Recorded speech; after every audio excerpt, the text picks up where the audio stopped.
पिल्लू आणि पिल्लूचे बाबा एकदम सेमच झोपतात आणि आज होती पिल्लूच्या बाबांना सुट्टी, त्यामुळे ते निवांतच उठले.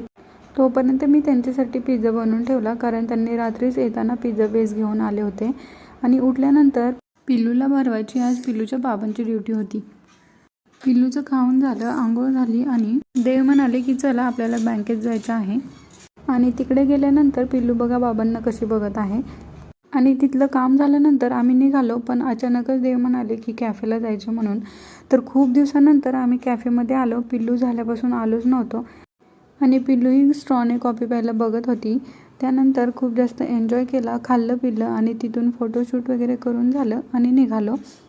आता पिल्लूही आमच्यासोबत फिरायला शिकली आहे. खूप जास्त तिलाही भारी वाटतं. आणि घरी आल्यानंतर पिल्लू ॲपल खाऊन दाखवत होती आणि ती स्वतःच हसत होती. संध्याकाळी अजून तिला वाफ द्यायला गेलो आणि घरी आल्यावर केक खाल्ला. Thanks for watching.